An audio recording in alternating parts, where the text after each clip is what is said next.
पीहू के जाने के बाद शांतिपुर गांव फिर से सुंदर, शांत और लोग हंसी खुशी जीने लगे थे। एक रात गांव में एक शादी हो रही थी। पूरा गांव शामिल था। सब धूमधाम से शादी मना रहे थे और तभी गुड़िया जमीन में लेटे हुए आती है और अचानक उठकर सीधा दुल्हन को खा जाती है। ये देखते ही लोगों के बीच में अफरा तफरी मच जाती है। कोई भागता है, कोई चिल्लाता है और वो गुड़िया खड़े होकर एक बच्चों जैसा गाना गाती है और फिर एक के बाद एक सबको मौत के घाट उतार देती है और फिर वो गायब हो जाती है।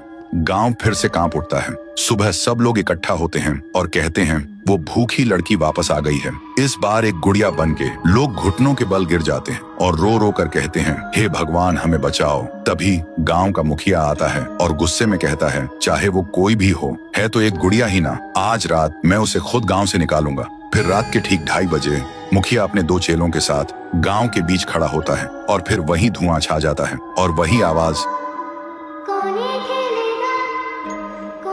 वो गुड़िया धुएं से निकलती है और सीधा मुखिया के पास चल के आती है। मुखिया कहता है, निकल जा मेरे गांव से, नहीं तो तुझे यहीं बिखरा दूंगा। गुड़िया हंसती है और कहती है, तेरे से पहले भी किसी ने ये सोचा था। और उसी पल वो गुड़िया बड़ी होने लगती है और अपनी पैर से तीनों को कुचल के मार डालती है। सुबह जमीन पे सिर्फ खून के धब्बे रह गए थे, लाशें जैसे हवा हो गई हो। लोग समझ गए ये कोई आम गुड़िया नहीं, इसके अंदर कुछ और ही शक्ति है। तभी गांव की एक बूढ़ी औरत कहती है, इस गुड़िया को हम गांव से नहीं निकाल सकते, इसे तो सिर्फ पीहू ही गांव से निकाल सकती है। फिर सभी लोग उसी जगह जाकर खाना रखते हैं और दिल से पीहू को पुकारते हैं, भूखी देवी वापस आइए, गांव को बचाइए। तभी जमीन से एक आवाज निकलती है पीहू, पीहू, पीहू, और मिट्टी से बनने लगती है पीहू। लोग चिल्लाकर कहते हैं, देवी हमें बचा लो।